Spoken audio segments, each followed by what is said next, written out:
Hello and welcome back to A Better World. This is your host Mitchell J. Rabin, and we're very glad you're joining us again today. Today we're going to have another very interesting show. We are very pleased to have with us the author, the producer, and the star of this wonderful documentary called Sacred Activism with Andrew Harvey. Andrew is one of those real gems of this world. Born in South India to a British family, grew up amidst the rich life and texture of Indian culture, came back west, and over time became a professor, a fellow at Oxford University, and is now the author of some 30 books. He is prolific. He writes about sacred activism, spirituality, awareness, consciousness, and assists people on the path of awakening and integrating, you could say, the spiritual with the material, heaven with earth. And he's playing a very vital role these days in particular because of the mission he has struck out on that is detailed in his work in this documentary, where he shows people who are feeling very connected spiritually what their role really is in this world, to make it a place, really their home, to re-own it, as it were, and not leave it.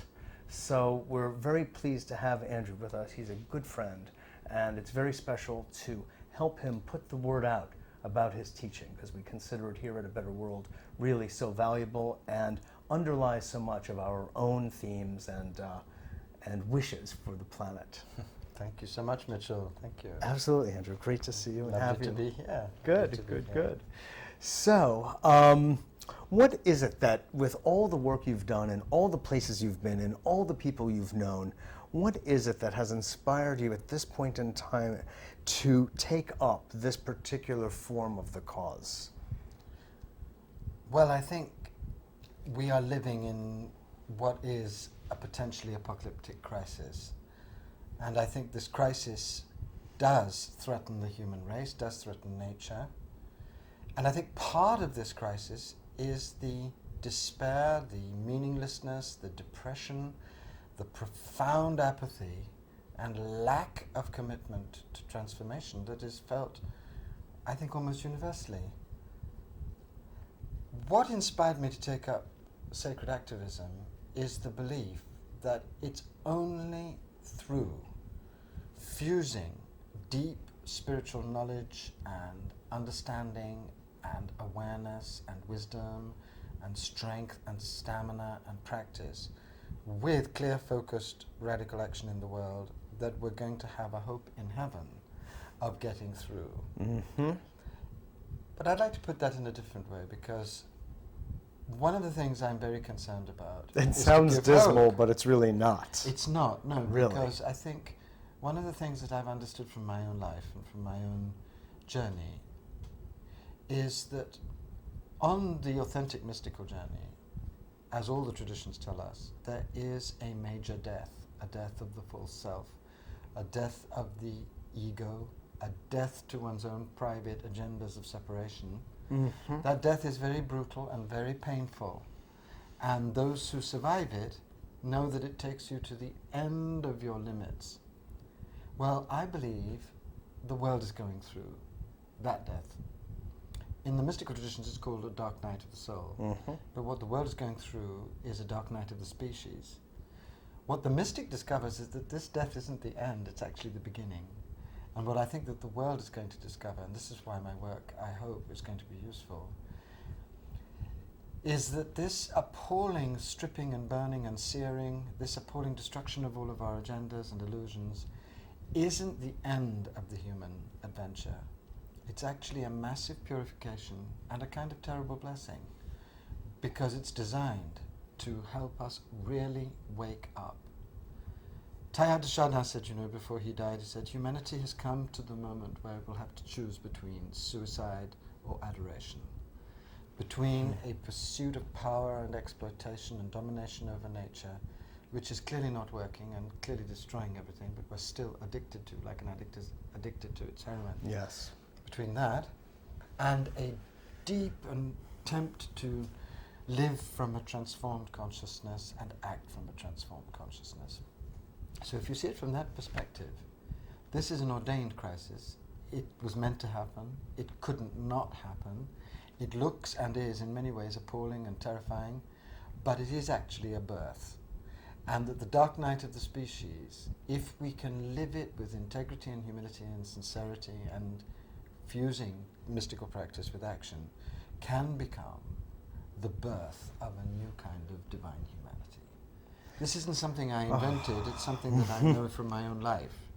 And so therefore I think bringing out this message of hope at this moment is very important. So from that point of view, perhaps we should aid and abet the process? Well, I don't think we can aid and abet it any more than we're doing by our unconscious addiction at this moment. I mean, you can't strip mine the world more devastating than we are. Very true. So I don't think it's a question of aiding and abetting the process. I think the most important thing is to do two things. First of all, to realize that our whole enterprise is threatened, and to stop being in denial and stop hiding in what I call the coma. Yes. Stop pretending that this devastation isn't going on. That's the first thing. And the second thing, I think, is to really decide that we are divine within. We do have enormous powers. To we have see been that, given, to see really that, cognize to it. experience it, and to start working in the world, dedicating ourselves to sacred action. So I don't think we need to abet the crisis. The crisis is going to foam along. What we need to do is to respond to it from a higher level of awareness and put that awareness into deep action right now. What you say, you said ordained. Does that mean as in preordained or foreordained? I don't know. I just have the sense as in we have no real role in shifting the outcome? Oh, I think we have every role. I think when I mean ordained, but I don't would mean would the death occur of the ego? Would the dark night of the soul be complete if our activism interrupts the bottoming out, if it were, as it were? There's nothing that's going to interrupt the bottoming out now. There's no amount. Let's be real. Millions and millions of activists are not suddenly. It's foregone.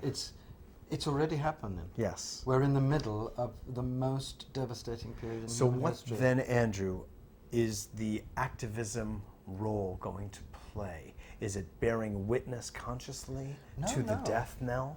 No. Activism is here to give people energy and hope in a very extreme situation. Many things will be destroyed. Many devastations will occur. Perhaps many millions will die. There's going to be environmental disaster, there's going to be probably terrorist and atomic disaster, there's going to be economic collapse, there's going to be the temptation to fascism.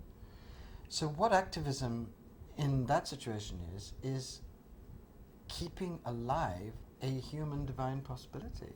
And that means consciously, that means economically, amidst the wreckage. Amidst the wreckage. Keeping alive that possibility and following one's inner heartbreak and really devoting true resources and time to doing something passionate and deep and profound and wise about those things that you care deeply about. Okay. Unless we do that, nothing valuable will survive. Unless we do that, we will lose hope in the middle of an extreme crisis. And unless we do that, we won't be trying to build in this death the great lineaments of the great birth. Because just as there's a tremendous death going on, and I think we all know what that is, it's an environmental holocaust, it's the growth of fundamentalism, it's the growth and proliferation of nuclear weapons in the hands of lunatics, it's the growth of a mass media addicted to total stupidity and trash and violence at a moment when the world needs inspiration. Economic prowess. Economic prowess and the creation of a lifestyle that's so hysterical that none of us the addiction have to time. war and violence. Right, all of perpetuation this. of that. And this is destroying the planet. But in the middle of all of that darkness, it's also very important to look at the signs of a birth, and they're there. I agree. The We There are see tremendous it. technological advances which could bring us new fuels. There is the internet which can help us organize all kinds of process underneath the radar. There is the return of the divine feminine in so many ways, in yoga and business and theology, to inspire people with a wholly different vision of what it is to be a human being. The therapies that are proliferating therapies. have the heart as the centerpiece of Exactly. the work. Exactly. There's a whole vision coming through of sacred activism, of non-violent protest. There is, I deeply believe, in the divine itself, a true, profound passion to see the human race transform. And I think we see this in the proliferation of the sightings of Mary, for example. Yes. Coming again and again to help people, to warn Yes. people. Yes. So in the middle of the horror, there is this birth taking place. And a sacred activist is someone who sees that birth, knows that that birth is the point of the horror, understands that the apocalyptic situation is the birth canal for a new humanity, Right. and sets about calmly and carefully being the midwife of the birth in their own lives. And that essentially means combining 5 different kinds of service. The service to the divine through praise and adoration and thanksgiving, opening yourself up to divine guidance and divine wisdom. The service to yourself, meaning really keeping yourself psychologically and spiritually aligned to the divine so that you can be a true instrument of it in the world, and that means keeping healthy and strong and psychologically awake. Mm-hmm. The service to other people, and that includes all animals, all the people you meet, serving them Sentient as life. all sentient life as divine, and recognizing that. This bodhisattvic perspective. The bodhisattvic perspective, always knowing that it's God that you're with, always seeing God in the people that you're with, I and thou. and all the children and all the animals, really, really coming into a sacred vision of the world. The 4th kind of service is really crucial now, because we've got to think globally but act locally, and the 4th kind of service is a service to a real cause in your real community. And people often ask me, how do I choose this cause? There are so many. And I've always given the same piece of advice, actually, and I've used it myself again and again, and it really works. And that is to wake up at 3 o'clock in the morning, look at the causes that are out there, and there are so many that are devastating. But there are probably 1 or 2 that really break your heart. So my advice to people is to follow your heartbreak. What really breaks your heart in this appalling situation? Is it children? Exactly. Is it Africa? Is it AIDS? Is it, for me, it's animals and the environment. Mm-hmm. And that's why I devote so much time to really speaking out for them. Yes. And the 5th kind of service is to really face that you are a global citizen with global responsibilities, and that how you vote, what you buy, how you invest should all be really deeply thought about and made deeply conscious, because exactly. otherwise you might be supporting the very forces that are destroying this planet. Exactly. So if you see the birth, and if you really seriously want to become a midwife of the birth, and if you see that there are these kinds of service that you can become one with in the core of your life, I think what happens then is that you begin to intuit that being a sacred activist is going to give your life tremendous joy and tremendous meaning and tremendous energy. Yeah. But it's also going to do something else, which is more esoteric and actually probably the deep meaning of it all. If you really were able to go back a few million years and see the moment when fish developed the organs to fly, what you'd probably be looking at is a major crisis in a huge body of water that's forcing the fish to get out of the water into a totally inhospitable and bizarre new realm and grow new organs of perception there. Yeah.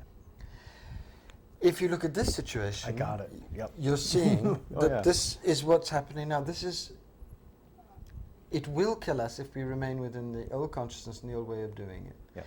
It will transfigure us and help birth the divine in us if we become sacred activists. Exactly. Use this death as a way of concentrating on the birth and Exactly. galvanizing our energies. Exactly. So the divine is playing poker within us and outside us, with us. And I think really what the divine is saying to us, we've sent you all the messengers. You have Rumi and Muhammad and Jesus and Buddha and amazing beings on the earth now who see the divine light and know the divine truth. what are you going to choose? Are you going to choose to enact that divine in sacred activism, or are you going to allow the pain and horror of this crisis to drive you deeper into apathy and meaninglessness, and then so helping the destruction of the planet? This is the choice. If you make that first choice, Sure. you're contributing to an evolutionary transformation which could Sure. change everything on Earth. Two things. One is going back mythologically to ancient Greece, and there are antecedents even to this myth of Prometheus, and who is given the gift of fire, gift from the gods.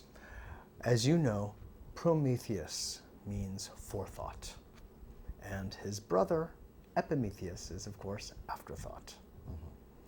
I believe, Andrew, that the gift of consciousness, and this is what I did, by the way, at Bard in order to graduate. I wrote a book on this subject. In order to graduate humanly in evolution, we take the gift of fire of the gods, which is consciousness and self-consciousness and awareness, and we activate it, we ignite it, we allow ourselves to be ignited and to be able to see into the future, to penetrate time, which is man-made anyway. And it's just one function of linear consciousness. To understand the consequences of our actions, which, if I understand a lot of the sacred teachings especially, but not only from the East, we see that there are consequences to our actions, and we eat the fruit of those actions, i.e., of course, karma. And by activating that consciousness, we are given the gift of seeing the consequences, and we are then empowered to shift our direction. If we choose to. If we choose to. Right. The divine will not force us. That's right. We could easily die out. They're not going to be miracles. It's going to have to come through choices. Exactly. My worldview says that we could have avoided this, what you well put as this precipitous catastrophe awaiting to happen and is already happening, by the exercise of consciousness beforehand. We could have done, yes. But Could have. Yes. But did not. Yeah. Okay. So then we get this birthing process that you're describing, Yes. because we did not act. We remained unconscious. So to the extent, you could say there's a proportional relationship to the level of our unconsciousness to the power of the catastrophe.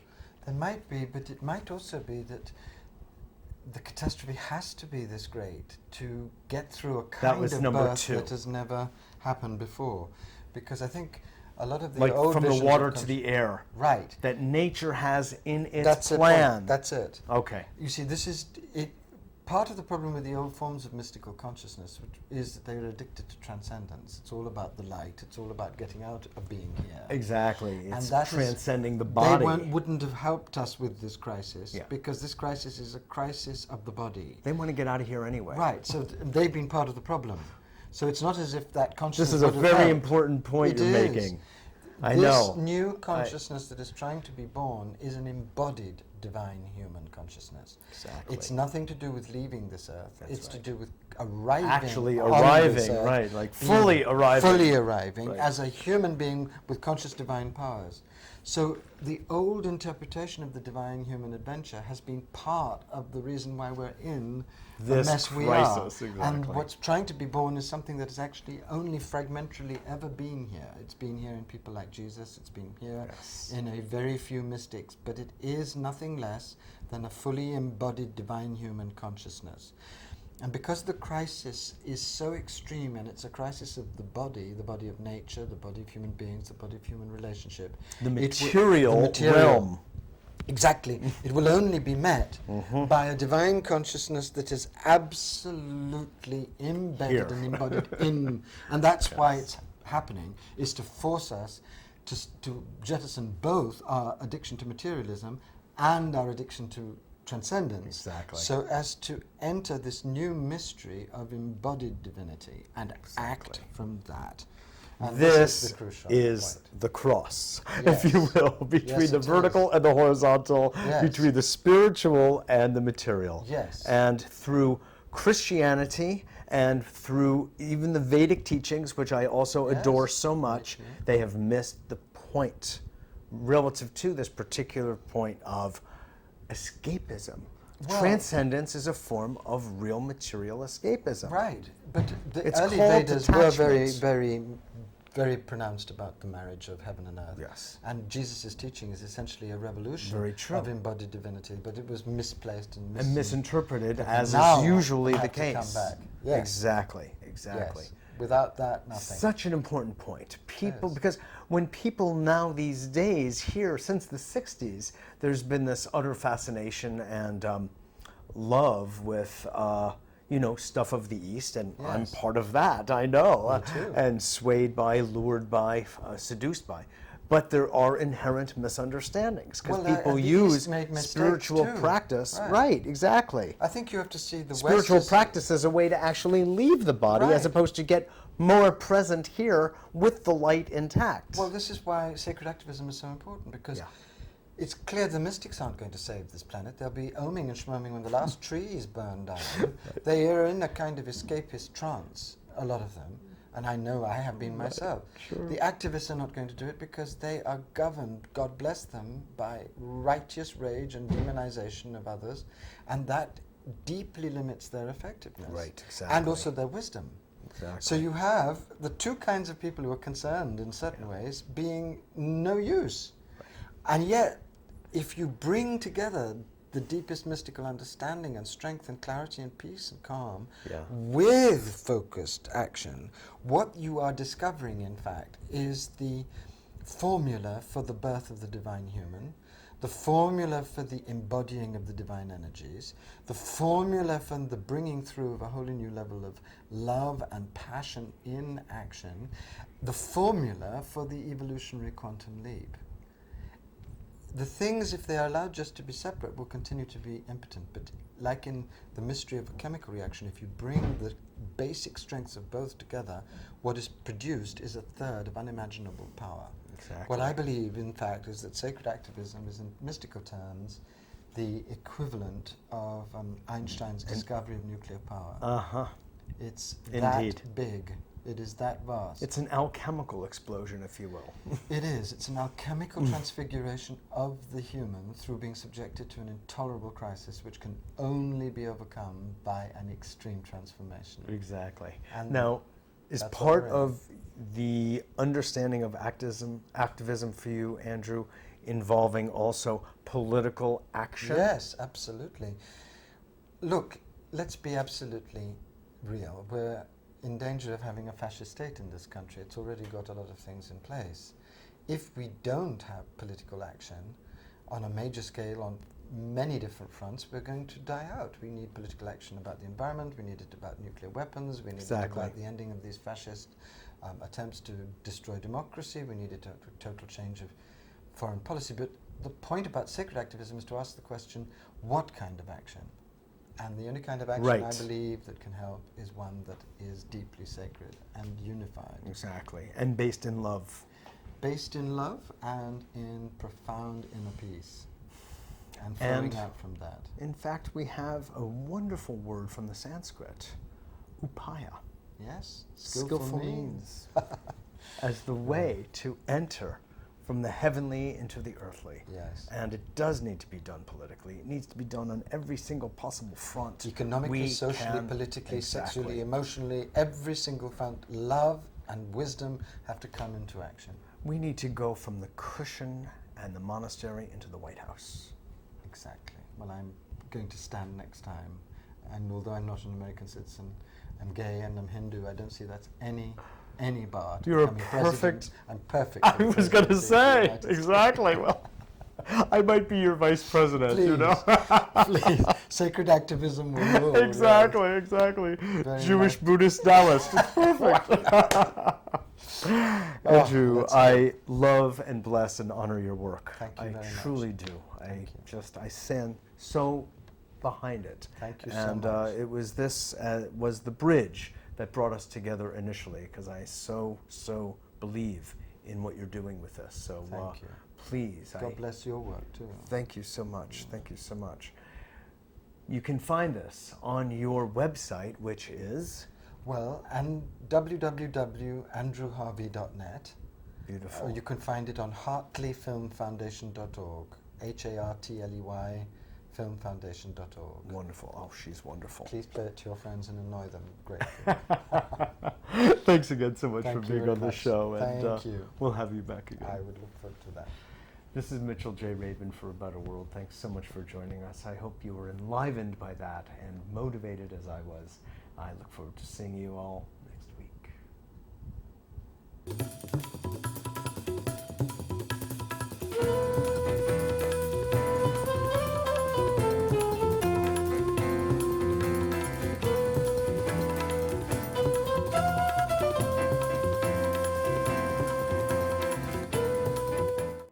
I believe that the Divine Mother is standing about 11 inches, very, very close to every single human being on the earth.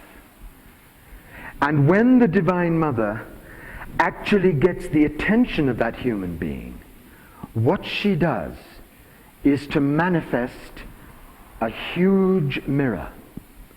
A mirror in which that human being can glimpse, if he or she dares, the truth of this devastating and amazing moment in history.